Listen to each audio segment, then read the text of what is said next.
Welcome to a PeopleGuru tutorial. This time, we're going to be looking at everything you need to know about employee self-service, also known as ESS. This tutorial is for employees and follows along with our PDF guide titled Employee Self-Service Essentials. We have this guide available in English and Spanish. The first part of this guide describes how to register and sign in. We actually already have a separate guide and tutorial for this, so if you need to see that, then check those helpful items out. That guide is called ESS Employee Registration. For now, we'll start with logging in and getting started with ESS. I'll meet you over on our PeopleGuru tutorial screen. Okay, so this is the login page. Here, you'll enter your credentials that you gained from registering. It's typically the first initial of your first name and your full last name. Plus, you'll add your password. When you're done, you'll make sure to accept the terms of use and choose a role. For this tutorial, we're talking about employee self-service. Therefore, you'll choose the ESS role in the system if you have more than one role. If you don't, then you don't get an option to choose, and you'll just be redirected to the ESS homepage upon entering your username and password. Once you've done all of this, you'll let the screen reload and land on the ESS homepage. This homepage varies depending on your organization. You could land on the Guru community, but we'll talk about that later.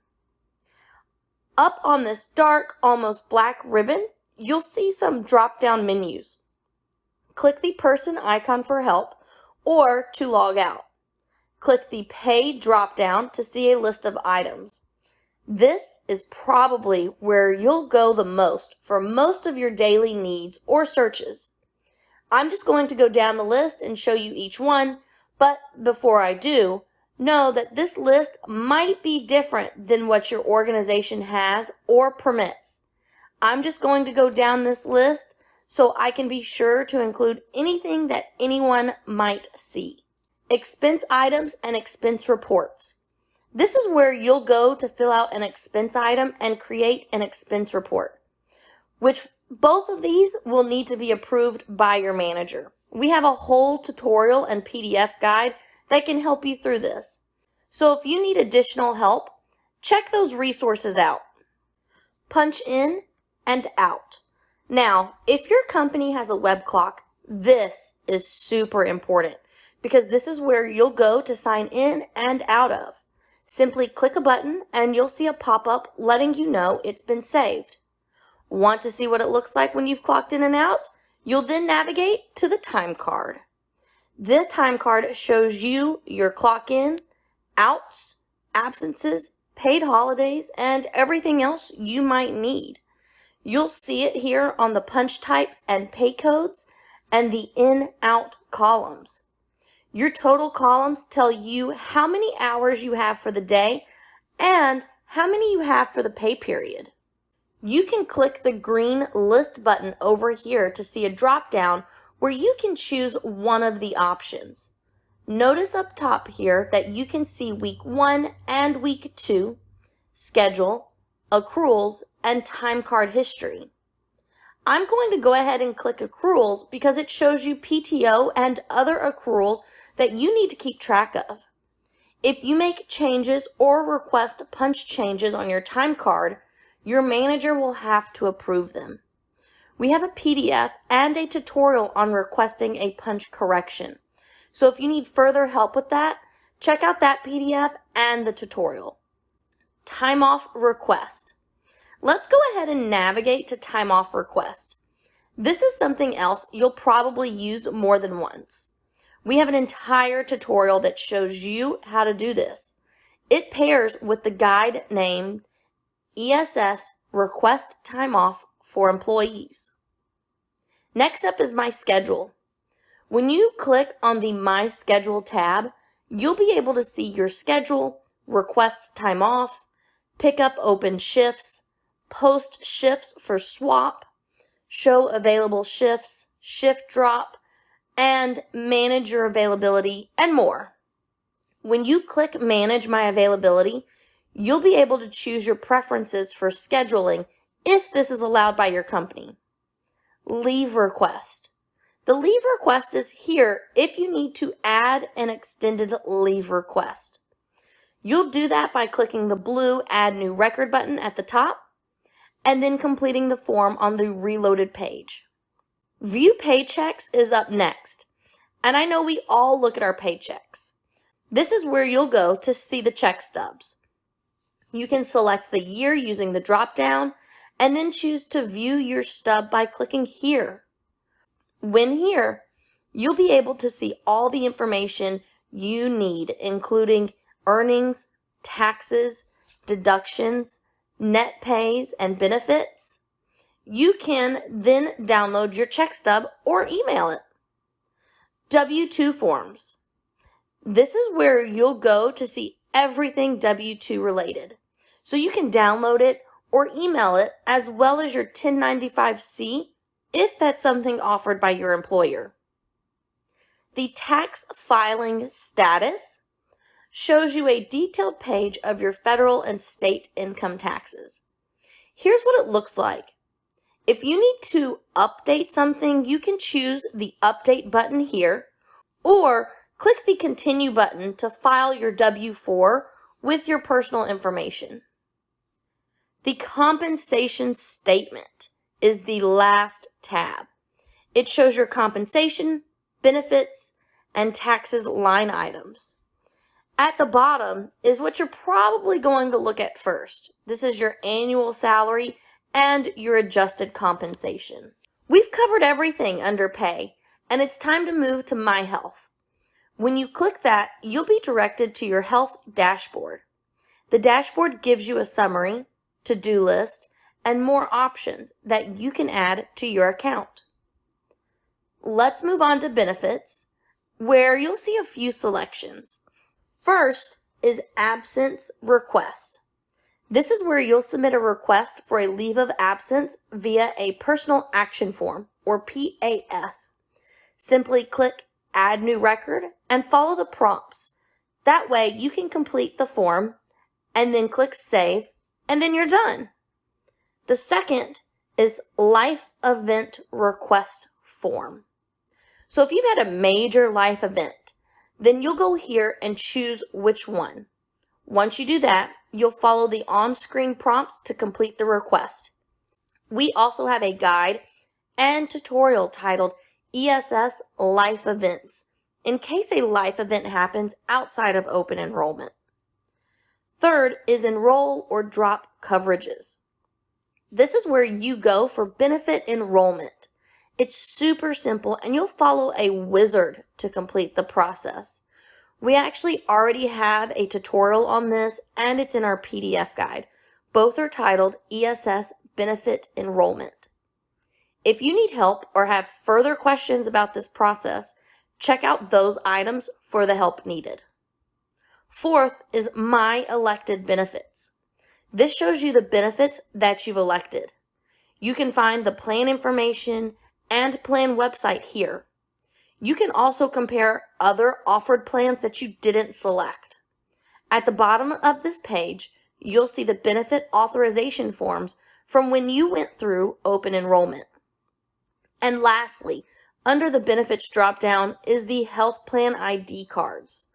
This is where you can go to download or email your benefit cards. This is also something you can do via your benefit provider on their websites when you register with them. Now, we're going to move to the Me tab, where you'll see various options to choose from. First up is the Guru Community. You'll notice different tabs up here at the top.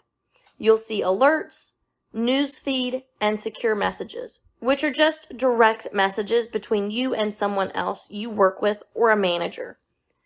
You'll also see a funnel. Anytime you click this on any of the screens, you'll be able to utilize filters. This helps with searching for something that you might specifically need. Transaction approvals is where you'll go to see any pending tasks and approvals or denials from your manager. You can use the filter icon here to help you search for a particular transaction if you need to, or the settings button here to create a shortcut. Next is action forms. This is where you'll go to request a special or specific consideration. In order to do this, click the button and follow the prompts on the following pages. Profile information. On this screen, you can edit all of your personal information and emergency contacts, see your performance reviews and plans, and then add various pieces of information if you'd like to, such as resumes, education, skills, and more. I'll scroll down so you can see everything here right now.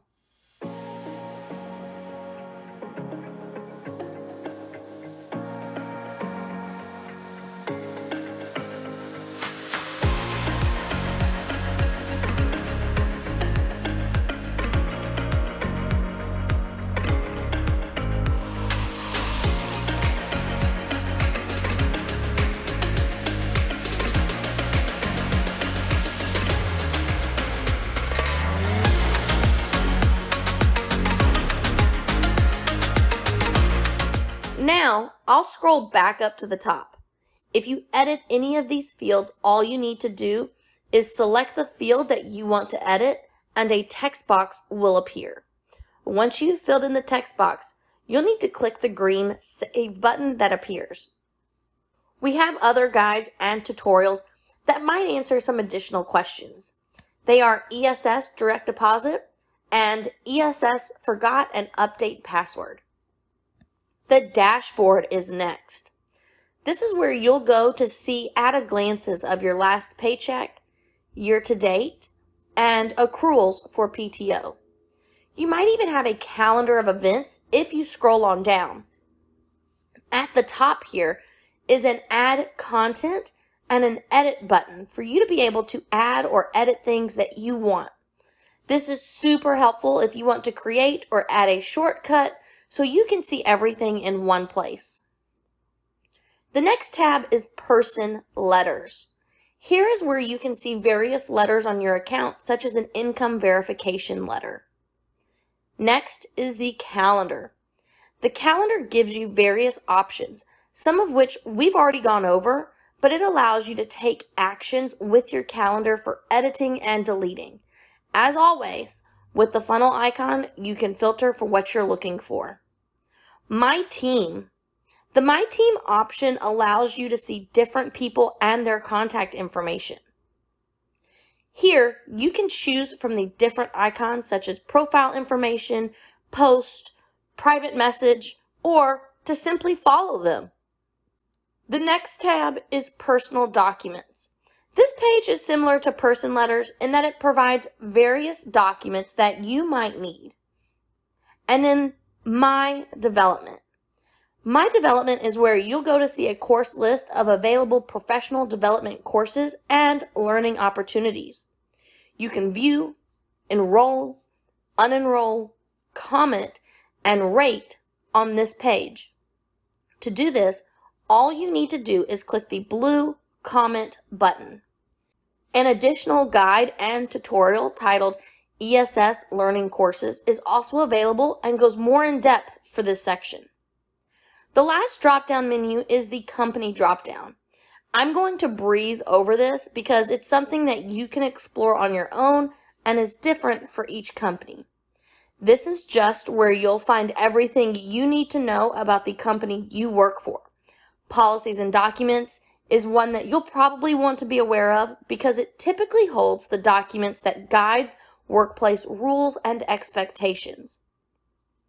The Open Jobs page, if it's set up for your company, is where you can go look for internal jobs, which is great if you're looking at moving up or transferring to a different location.